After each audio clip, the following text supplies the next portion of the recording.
कि हरियाणा प्रदेश में बहुत लंबे समय के बाद अप्रत्यक्ष तौर पर छात्र चुनाव की लड़ाई को जिस तरीके से इनसो के साथियों ने लड़ा, उसका नतीजा आया कि अप्रत्यक्ष तौर पर छात्र संघ चुनाव हरियाणा प्रदेश में लागू है। मगर आज मैं आपसे वादा करता हूं कि प्रदीप ने जो बात कही थी कि छात्र संघ की लड़ाई हमें सबको लड़नी पड़ेगी। और साथियों, इसके लिए आगामी विधानसभा का चाहे एक दिन का सेशन होगा, मेरा पूरा प्रयास रहेगा प्राइवेट मेंबर बिल के तौर पर भी छात्र संघ प्रत्यक्ष तौर पर लागू प्रदेश में हो, वो लड़ाई हम लड़ने का काम है। साथियों, जहाँ छात्र छात्राओं की बात आती है, कई ऐसे विषय हैं जो यूनिवर्सिटी, कॉलेज और स्कूलों को जोड़कर हमें देखने चाहिए। निरंतर बड़ी बड़ी बातें करी जाती है, पर धरातल पर शिक्षा के स्तर के अंदर, खेलों के स्तर के अंदर जो सुधार और जिस मुहिम के साथ वो सुधार होना चाहिए था, कहीं ना कहीं हम वो पूरा नहीं कर पाए। साथियों, उस लड़ाई को आगे लेकर चलना। जब आज यहाँ आ रहा था तो मुझे 2-3 लोगों ने अग्निवीरों के बारे में बात की। साथियों, मुझे याद है जब ये योजना आई थी, जब मैंने राजनाथ सिंह जी से मुलाकात कर कहा था कि इन युवा साथियों को जो 4 साल सेवा कर आएंगे, इनके भविष्य की सुनिश्चितता कैसे करी जाए, आगे इनका भविष्य कैसे सुरक्षित। और हमने हरियाणा की कैबिनेट में मंजूरी दी थी कि 10% जॉब्स के अंदर हमारी पुलिस में अग्निवीरों के लिए हम आरक्षित सीटें करने का काम करेंगे कि ट्रेंड बच्चे जो वापस आए। मगर शिक्षा के अंदर हम वो फैसला नहीं कर पाए। और अभी मैं डॉक्टर साहब से, डॉक्टर अजय सिंह चौटाला जी से जब चर्चा कर रहा था, तो उनने ये आदेश दिया कि प्रदेश में दोबारा जब आपकी सरकार बनेगी तो अग्निवीरों के लिए बैचलर्स हो, मास्टर्स हो या पीएचडी की पढ़ाई हो, पूरी तौर पर सरकारी खर्चे पर, चाहे प्राइवेट यूनिवर्सिटी हो चाहे सरकारी यूनिवर्सिटी हो, सरकार वहन कर उनके भविष्य को सुनिश्चित करने का काम कर पाए। और इस योजना को, जैसे दिग्विजय ने कहा था कि ये एक वीर योद्धा जब टीनेज में था तो अपने भविष्य की लड़ाई लड़ता था, और इस वीर योद्धा का नाम शहीद भगत सिंह था। मुझे खुशी है कि हमने लड़ाई लड़ी और चंडीगढ़ के एयरपोर्ट का नाम शहीद आजम भगत सिंह के नाम पर रखा। और इस योजना को भी जो अग्निवीरों के लिए हम करेंगे, इसकी योजना का नाम भी शहीद भगत सिंह अग्निवीर छात्र विकास योजना के नाम पर शुरू करेंगे कि उन छात्रों को, उनके विकास के लिए, उन अग्निवीरों को हम भविष्य सुनिश्चित दे पाए कि जो 4 साल देश की सेवा में लगा कर आए हैं, वो वापिस आकर हायर एजुकेशन लेकर वेल क्वालिफाइड जॉब्स के लिए। और मैं इसलिए बोल रहा हूँ क्योंकि ये योजनाएं जो बनाई जा रही है, 10% सीआरपीएफ में कोटा दे दिया जाएगा, 10% पुलिस में कोटा दे दिया जाएगा। ये 4 साल की ट्रेनिंग के बाद भी 12वीं पास बच्चे को क्या नौकरी मिलेगी? नौकरी मिलेगी सिपाही को सिपाही की। उसकी तरक्की के बारे में सरकार आज सोचने का काम नहीं करे, मगर अगर उसके चाह के मुताबिक उसको बैचलर्स की, मास्टर्स की डिग्री दी जाएगी, तो फिर सिपाही की ट्रेनिंग लिया हुआ अग्निवीर भी वापिस आकर पढ़ाई कर अफसर बनकर दोबारा अपनी फौज में जा पाएगा। साथियों, मैं तो आपको एक चीज कह सकता हूं कि सर छोटू राम जी के बारे में हमेशा पढ़ा है। उनने हमेशा कमेरे के उत्थान की, विकास की बात करने का काम किया, पर उनने एक चीज कही थी कि सरकार में रहकर ये काम होते। उनने हमेशा कांग्रेस के विरुद्ध में लड़ाई लड़ी, मगर अपने मुद्दों को मनवाने के लिए उनके साथ जाकर खड़ा होने का काम किया। हमसे भी एक गलती हुई थी, हमने भी आपके अधिकारों को मनवाने के लिए कदम उठाए, बीजेपी के साथ जाने का काम किया। और उस गलती को आज देखते हैं कि जनता जो बीजेपी से नाराज थी, वो कहीं ना कहीं हमसे नाराज होकर बैठी। ये मैं वादा आपको करता हूं कि आने वाले भविष्य में गलती दोबारा करने का काम नहीं करेंगे। साथियों, अगर हित की लड़ाई होगी तो अपने हितों को प्राथमिकता देकर, अपने मुद्दों को प्राथमिकता के साथ आगे ले जाने का काम करेंगे। और मैं कई ऐसे विषय हैं जो छात्र छात्राओं के बारे में हमने पूरे भी करे, जैसे हमारी बहनों को बस पास की सुविधा थी, पूरी तौर पर निःशुल्क कराई कि कॉलेज और यूनिवर्सिटी में पढ़ने वाली छात्राओं को बस पास के लिए 1 रुपया देने के काम। पर बहुत बच्चे मेरे को अलग अलग जगह मिले और उनने कहा कि जी बस पास तो बनाया जाता है, मगर बस पास नहीं है, बल्कि छात्रों के लिए एक हरासमेंट का अड्डा बन चुका है कि बारी बारी पहले प्रिंसिपल के साइन कराओ, फिर जाओ जीएम के दफ्तर में, फिर पास के लिए फिर लाइन में खड़े हो। ये वादा आज आपको करते हैं कि आपकी सरकार बनेगी तो ऐसी व्यवस्था बनाएंगे कि बस पास के लिए किसी छात्र को किसी के हस्ताक्षर करने की जरूरत नहीं। एडमिशन होने पर ये कॉलेज और यूनिवर्सिटियों में सुविधा ला कर देने का काम करेंगे कि छात्र छात्राओं को अपनी शिक्षा के लिए शिक्षा पे फोकस करने का टाइम मिले, ना कि आई कार्ड और बस पास बनाने के लिए धक्के काटने पड़े। और उसके साथ साथ साथियों, हमने स्कूलों में एक व्यवस्था शुरू करी और वो व्यवस्था बड़ी लाभदायक है। कई बार क्या होता था, प्राइमरी स्कूल तो हमारे छोटे छोटे गांव में थे, मगर मिडिल और सेकेंडरी स्कूल के लिए 8-8, 10-10 किलोमीटर छात्र छात्राओं को जाना पड़ता था। इसके लिए हमने व्यवस्था बना कर दी और व्यवस्था बनाई कि शायद 15 या 16 रुपया प्रति किलोमीटर के हिसाब से 18 सीटर गाड़ी गांव में तय हो जाती थी और गांव को प्रिंसिपल की वेरिफिकेशन के बाद सरकार उसका पैसा देती थी कि स्कूली छात्र छात्राओं को शिक्षा के लिए दर-दर की ठोकरें ना खानी पड़े। अब तो हमारे हर 20 किलोमीटर में कॉलेज बन चुके हैं और 20 किलोमीटर के कॉलेज के दायरे के अंदर छात्र छात्राओं को आने जाने की व्यवस्था के लिए ये वादा आज आपसे करते हैं कि वैसी स्कीम बनाने का हम काम करेंगे जिससे 20 किलोमीटर 30 किलोमीटर के दायरे में अगर कोई छात्र छात्रा स्कूल में पढ़ता है, अगर एक बच्चा भी होगा उस गांव से, तो व्हीकल उपलब्ध कराकर उसकी स्कूल शिक्षा को बैकलॉग के तौर पर नहीं पर फ्रंट फुट के तौर पर शिक्षित करने के लिए उसका सहयोग करने का काम करेंगे। वही आज डॉक्टर जय सिंह चौटाला जी के आदेश है कि हमारे प्रदेश के सबसे ज्यादा युवा साथी 2 व्हीलर यूज करते हैं, मोटरसाइकिल हो, स्कूटी हो, चाहे स्कूटर हो। हमने बारी बारी सोचा, बारी बारी देखा कि 2 व्हीलर अगर कोई यूज करता है तो माध्यमिक और गरीब वर्ग का आदमी भी करता है, जो छोटा दुकानदार है, मजदूर है, और उसके ऊपर रजिस्ट्रेशन का एक दबाव रहता है और रजिस्ट्रेशन का खर्चा भी बारी बारी आता है। साथियों, ये आज हम घोषणा करते हैं जिस दिन आपकी सरकार बनेगी 2 व्हीलर के ऊपर से रजिस्ट्रेशन फीस पूरी तौर पर समाप्त करने का काम, जिससे हमारे गरीब को, कमेरे को, छात्रों को आने जाने के लिए अपना 2 व्हीलर अपने खुद के, जैसे चौधरी देवीलाल जी ने ये उदाहरण डॉक्टर साहब ने दिया था कि चौधरी देवीलाल जी ने ट्रैक्टर पे से टैक्स माफ किया और मुझे वो दिन याद है जब केंद्र की सरकार ट्रैक्टर पे टैक्स लगाने का काम कर रही थी तो पार्लियामेंट में 1 महीने लेके गया था, नहीं गया था ट्रैक्टर, और उसको वापस गाड़ा बनाया। वैसे युवा साथियों का, माध्यमिक गरीब वर्ग का ये साधन इसी प्रकार से हम टैक्स फ्री कर कर आपके बीच में देने का काम करेंगे। साथियों, मैं एक चीज जरूर कहना चाहूंगा, 4.5 साल में बहुत से ऐसे वादे थे जो हमने पूरे करे और उसका एक वादा ऐसा था जो प्राथमिक तौर पर आपके जीवन पर बहुत महत्व रखता था। वो था हरियाणा प्रदेश के रोजगारों में 75% हिस्सा। मुझे याद है कि कांग्रेस और बीजेपी के लोग कहते थे 75% कानून कैसे बने।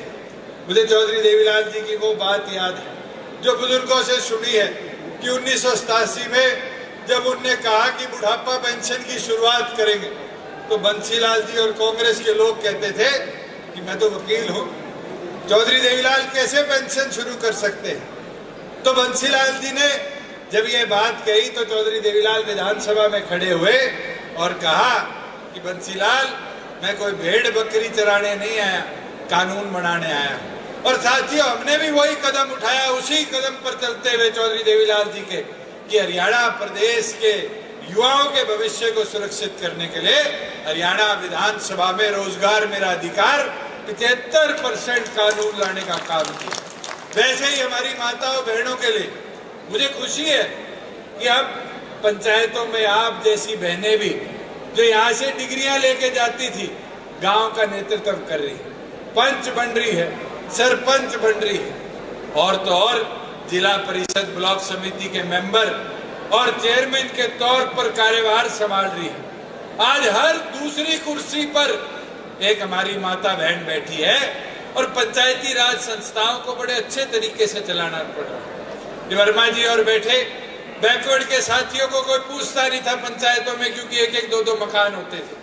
आज बीसीए के साथियों को 8% पंचायती राज संस्थाओं में हमने हिस्सेदारी देने का काम किया और ये वादा करते हैं यही महिलाओं का बैकवर्ड का सम्मान आज तो पंचायती राज में किया था, राज बढ़ने पर शहरी निकाय में भी कराने का काम करेंगे कि प्रदेश के हर स्तर पर बैकवर्ड और महिला का सम्मान बराबरी से रखा जाए।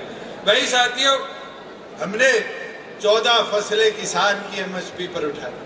आज इस हॉल में बैठा हर एक बच्चा कहीं ना कहीं खेती बाड़ी से संबंध रखते हुए परिवार से आता है। मुझे याद है कि 2 फसलें 3 फसलें सीसीआई आ जाती थी तो नरमा चौथा एमएसपी पर खरीदा जाता था।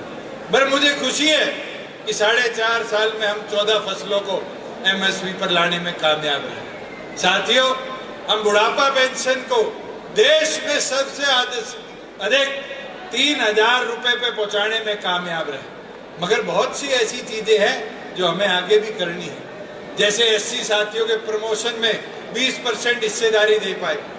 ये रविदास मंदिर जो दिल्ली में बीजेपी ने तुड़वाया था, ये प्रीतम और बैठे हैं, इनको याद होगा, हमने वादा किया था कि कुरुक्षेत्र की पावन धरा पर 5 एकड़ में विशाल बनाएंगे और मुझे खुशी है कि कुरुक्षेत्र में नींव रखी गई और वहां पर रविदास मंदिर का निर्माण की लड़ाई भी हम लड़ते रहेंगे। साथियों, वैसे ही प्रदेश के अंदर एससीए के साथियों को एजुकेशन, इस हायर एजुकेशन में, मेडिकल एजुकेशन में 50% हिस्सेदारी हमने सुनिश्चित कराने का काम किया। वैसे ही प्रदेश के अंदर हिंदी भाषा को हमारे जुडिशियल सिस्टम से जोड़ा जाए। आने वाले समय में जो हमारी ऐसी रूरल बेल्ट की यूनिवर्सिटीज है जहाँ लॉ पढ़ाई जाती है, इनके बड़े हुए बच्चों को हाई कोर्ट में केस लड़ने के लिए अंग्रेजी में अपने आप को ढालना ना पड़े, हिंदी में ही वो अपनी लिटिगेशन लड़ पाए। हरियाणा प्रदेश के पंजाब हरियाणा हाई कोर्ट में विधानसभा में पारित कर कर हमने हिंदी को वहां स्थापित करने का काम किया था। साथियों, खिलाड़ियों के लिए जब बात करते हैं, खिलाड़ी बड़ा महत्वपूर्ण काम है और मुझे खुशी है कि आज हमारी बहन मन्नू हो, चाहे हमारा भाई सरबजोत, देश के अगर पहले 2 मेडल किसी ने लाने का काम किया तो दोनों बच्चे इस हरियाणा प्रदेश के। ये नतीजा है जो हमने हरियाणा प्रदेश में 6 करोड़ रुपया खिलाड़ियों को सम्मान निधि बनाने का काम किया। मगर साथियों, और भी बहुत करना है। हमने करा, एक टूर्नामेंट में खेलने जाने वाला बच्चा जब पैसे माँ बाप से मांगता था कि जी डाइट के पैसे चाहिए, तो रिकॉर्ड में लिखा जाता था 150 रुपया हरियाणा सरकार देगी। मुझे याद है 2022-23 की बात है, उस 150 रुपए को हमने बढ़ाकर 400 किया। मगर कई खिलाड़ियों से हमने पूछा कि साथियों, ये 400 रुपए में भी एक दिन की डाइट पूरी हो पाती है? तो उनने कहा नहीं हो पाती। मैं आज आपसे वादा करता हूं, जिस दिन आपकी सरकार बनेगी, युवाओं की डाइट राशि 400 रुपए से बढ़ाकर 1000 रुपए डेली की करने का काम करेंगे। और उसके साथ साथ जो नर्सरियां प्रदेश में चल रही है, उन नर्सरियों के अंदर प्रति बच्चा आज 1500 रुपया दिया जाता है 1 महीने की डाइट का। 1 महीने का तो दूध भी 1500 रुपए में खिलाड़ियों के लिए नहीं आता। आज ये वादा करते हैं उन छात्र छात्राओं को जो नर्सरियों में, चाहे वो सरकारी हो प्राइवेट हो, जो वहां पर खेलों की ट्रेनिंग ले रहे हैं, उनकी डाइट को बढ़ाकर 5000 रुपया प्रति माह करने का काम करेंगे। साथियों, इसे खिलाड़ियों का हौसला उनका नहीं जो मेडल लाते हैं, बल्कि उनका जो मेडल लाने की इच्छा रखते हैं, हम बढ़ाने का कर पाएंगे। और उसके साथ साथ एक महत्वपूर्ण चीज जो पिछले 4 वर्षों में मुझे सीखने को मिली कि नए नए खेल आते हैं और उन खेलों के लिए हमारा देश कहीं ना कहीं उतना तैयारी नहीं कर पाता। जैसे इस बार कराटे, किक बॉक्सिंग ले आए। अब किक बॉक्सिंग के लिए हरियाणा प्रदेश छोड़ो, हिंदुस्तान में कोई प्रोफेशनल ट्रेनिंग नहीं है। हम प्रदेश में ऐसे नए ओलंपिक खेलों के लिए प्रति जिला एक एक एकेडमी बनाने का काम करेंगे कि हमारे खिलाड़ियों को, युवाओं को वो ट्रेनिंग हम समय पर दिलवा पाए जो आने वाले भविष्य में ओलंपिक पे अपना नेतृत्व कर पाए। साथियों, मेरे आपसे निवेदन, विनती, प्रार्थना आपसे कि इन चीजों को हमें आम व्यक्ति तक पहुंचाने का काम करना है। साथियों, मैं एक चीज और बोलना चाहूंगा कि आज युवा साथियों के भविष्य की जब हम बात करते हैं तो एक चीज सामने आती है, नीट की हो, जेईई की हो, और ये जो बड़ी ट्रेनिंग है इसके एपिसेंटर देश में बन चुके। और एपिसेंटर कैसे? अगर आपको एंट्रेंस एग्जाम की ट्रेनिंग लेनी है तो आप राजस्थान के कोटा में, आप सीकर में बच्चों को जाते देखते हैं, एकेडमियां खुल चुकी। अगर किसी ने यूपीएससी की बात करनी है तो मुखर्जी नगर, राजेंद्र नगर, दिल्ली जाकर तैयारियां करते हैं। मगर प्रदेश सरकार ने कभी प्रोत्साहन नहीं दिया कि ऐसी एकेडमीज को हम प्रदेश में लाकर स्थापित कर पाए। आज मैं वादा करता हूं आपको, चाहे हमें स्पेशल एजुकेशन सिटी के तौर पर ये कोचिंग की व्यवस्था के लिए हरियाणा प्रदेश में इंफ्रास्ट्रक्चर बनाना पड़े, पहला इंफ्रास्ट्रक्चर हरियाणा प्रदेश के सेंटर में जींद जिले में हम स्थापित कर युवाओं को बेहतर फैसिलिटीज देने का काम कर पाएंगे। वही साथियों, एक समस्या और है जो शायद सारे साथी यहाँ झेल चुके हैं, वो है कि जब हम पेपर देने जाते हैं सरकारी नौकरी के तो हर आवेदन पर पैसे देने पड़ते हैं। और ये रोड़ा मैंने कौशल रोजगार से सीखा। जब कौशल रोजगार बढ़ाया गया तो एक पोस्ट भरने के लिए 236 रुपए एक बच्चे को देना पड़ते थे। अगर वो 10 पोस्ट भरता था तो उसको 2360 रुपए सरकार को आवेदन के तौर पर देने पड़ते। और इसी तरह सरकारी नौकरियां निकलती थी, 5 पोस्टें हैं और मान लो 500 रुपए एक पोस्ट का है तो एक गरीब बच्चे को 2500 रुपए देने पड़ते हैं। ये वादा आज करते हैं कि हरियाणा प्रदेश में सरकारी नौकरियों के आवेदन के लिए वन टाइम 500 रुपए की फीस रखेंगे। बच्चा चाहे 5000 अप्लाई करे, चाहे 500 पोस्टें अप्लाई करे, जब तक उसको नौकरी नहीं मिल जाएगी, वो पेपर क्लियर नहीं कर लेगा, उसको दोबारा सरकार को कोई पैसा फॉर्म भरने के लिए नहीं देना पड़ेगा। वही साथियों, एक बात जो हम निरंतर देखते हैं कि शिक्षा के बीच में स्ट्रेस बहुत ज्यादा है और वो स्ट्रेस मेंटल स्ट्रेस है, हेल्थ स्ट्रेस है। बारी बारी हमारे छात्र छात्रा हॉस्पिटल के चक्कर काटते रहते हैं। कोई एक्सीडेंट हो जाता है आते जाते तो माँ बाप उनका खर्चा नहीं उठ पाते। इसलिए ये निर्णय इंशो के आज 22वें स्थापना दिवस के उपलक्ष्य में हम लेते हैं कि जननायक जनता पार्टी की प्रदेश में सरकार बनेगी तो प्राइमरी से लेकर और यूनिवर्सिटी पास आउट होने तक हर छात्र छात्राओं को सरकार अपने लेवल पर 5 लाख रुपए तक मेडिकली इंश्योर कराने का काम करेगी कि माँ बाप पे उसकी सेहत का कोई बर्डन आने का काम ना हो। मैं तो एक चीज आज कहूंगा कि पार्टी को लाए थे तूफानों से निकाल के, हमेशा रखेंगे इसको साथियों संभाल के। माना है कि रात बहुत अंधेरी है, इसके बाद आएंगे दिन बहुत कमाल के। अब मेहनत करनी पड़ेगी साथियों। ये 60 दिन का सफर आपके सामने है। इन 60 दिन के अंदर जितनी मेहनत हम मैदान में उतर कर करेंगे उतना ज्यादा बदलाव प्रदेश के अंदर युवाओं के नेतृत्व में लाकर देने का काम करेंगे। मैं तो आपसे अनुरोध प्रार्थना इतनी करूंगा कि साथियों, हमने यूनिवर्सिटीज देखी है और यूनिवर्सिटीज के अंदर अधिकतम बच्चे फर्स्ट टाइम वोटर हैं और हमने सरकारी आंकड़े भी देखे कि फर्स्ट टाइम वोटर निकलकर वोट देने नहीं जा पाते। साथियों, इंसो के एक एक छात्र छात्रा से मेरा निवेदन है, उन फर्स्ट टाइम वोटरों को जोड़ने का काम करो।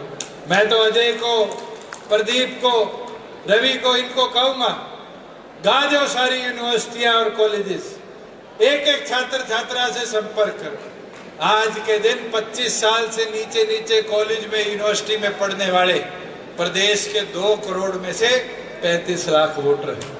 अगर इन 35 लाख वोटरों की ताकत को संभाल पाओगे, इन 35 लाख युवा छात्र छात्राओं को मैदान में पार्टी के साथ खड़ा कर पाओगे, तो तुम्हें कोई नहीं रोक पाएगा।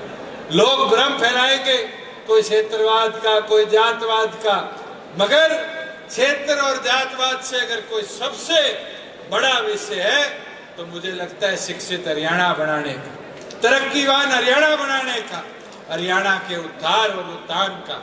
और वो मुमकिन हो पाएगा तो आप जैसे छात्र छात्राओं की भागीदारी से और फर्स्ट टाइम वोटरों की बढ़ चढ़कर पार्टिसिपेशन से, जो आपकी पार्टी की ताकत को बढ़ाने का काम करेगी।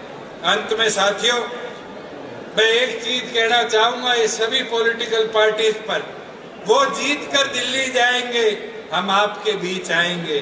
वो आपस में हराएंगे, हम मेहनत कर कर जिताएंगे। वो सिर्फ अपने बेटे बेटियों को बचाएंगे, हम आपके लिए मिट जाएंगे। वो एक क्षेत्र का विकास कराएंगे, हम पूरा हरियाणा चमकाएंगे। वो पीछे से हाथ मिलाएंगे, हम उनसे टकराएंगे। वो जेल के डर से डर जाएंगे, हम खुल कर चिल्लाएंगे। वो ढूंढे भी नहीं पाएंगे, हम 50 साल से ज्यादा आपका साथ निभाएंगे। साथियों, अब ये लड़ाई आपने लड़नी है, मैदान आपने संभालना है। और अगर मजबूती के साथ इस मैदान में अपनी लड़ाई को एक एक छात्र छात्रा मेरे को अपना भाई मानता है, तो मैदान में उतरकर साथ देने का काम करें। अगले 70-80 दिन हम दिन रात एक आपकी लड़ाई लड़ेंगे, कोई रुकेगा नहीं, कोई झुकेगा नहीं, मगर साथ आपका चाहिए। और अगर आपका साथ मिलेगा तो हरियाणा का भविष्य खुशहाल होगा, हरियाणा का भविष्य और ज्यादा तरक्कीवान होगा। मैं तो इंसो के स्थापना दिवस के उपलक्ष्य में आप सब छात्र छात्रियों को एक ही चीज बोलना चाहूंगा कि जो आदेश आज हमारे बीच में आपके संस्थापक डॉक्टर जय सिंह चौटाला जी देकर जाए, एक एक साथी पूरी लगन और निष्ठा के साथ आगामी 70-80 दिन अपने कैंपसेज में, यूनिवर्सिटी में काम कर कर पार्टी के ताकत को बढ़ाने का काम करेगा।